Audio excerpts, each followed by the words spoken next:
अगर आप भी चाहते हैं कि आरसीएम म्यूजिक के वीडियो सबसे पहले आप तक पहुंचे, तो लाल बटन को दबा के चैनल को सब्सक्राइब जरूर करें और साथ में बेल आइकन को दबाना ना भूलें।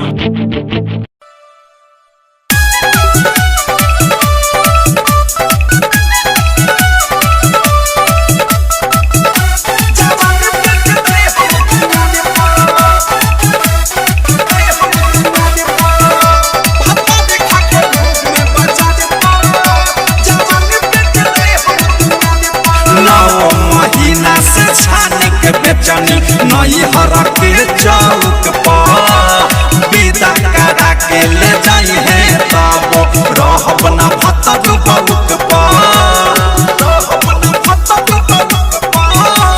9 महीना से छाने के बेचनी नई हर के चौक पर विदा करा के ले जाई है तब रहब न भतक बउक पर। ससुर के लोगावा लगाई है भोगावा 500 चाहे 1000 पर देखा के घूमे बाजार पर जवानी बेच दे हम दुआर पर। भत्ता देखा के घूमे बाजार पर जवानी बेच दे हम दुआर पर। जवानी बेच दे हम दुआर पर। जवानी बेच दे हम दुआर पर।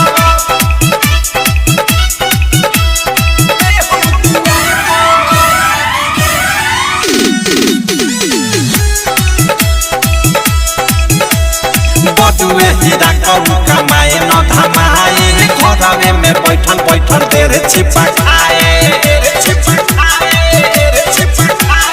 बटुए हीरा कहू कमाए न धमाए घरवे में बैठल बैठल देर छिपा खाए। मेहर पशुआ हुए खाली मेहरा सोनल ढीले गगने के बेरी से रोवे खजानावा पलंग ना कहबो हिले। सजल से जदिया छोड़ के घरवा सुते को वासी पुआर पर देखा के घूमे बाजार पर जवानी बेच दे हम दुआर पर। भत्ता देखा के घूमे बाजार पर जवानी बेच दे हम दुआर पर। जवानी बेच दे हम दुआर पर। जवानी बेच दे डायमंड रिकॉर्डिंग स्टूडियो छावला। महुआ के जैसे ही जवानी मोर बुटा हाथा कुआं में के सही तो समान सलुटाता। महुआ के जैसे ही जवानी मोर बुटा हाथा कुआं में के सही तो समान सलुटाता। पचे वाला बात न हवे रे सखी बात ई कैसे पची उल्टा सीधा कर दे बबी की विशाल के इज्जत न बची। अवधि सब प्रेमी अनुराग बदसा नरेश हो यही विचार पर देखा के घूमे बाजार पर जवानी बेच दे हम दुआर पर।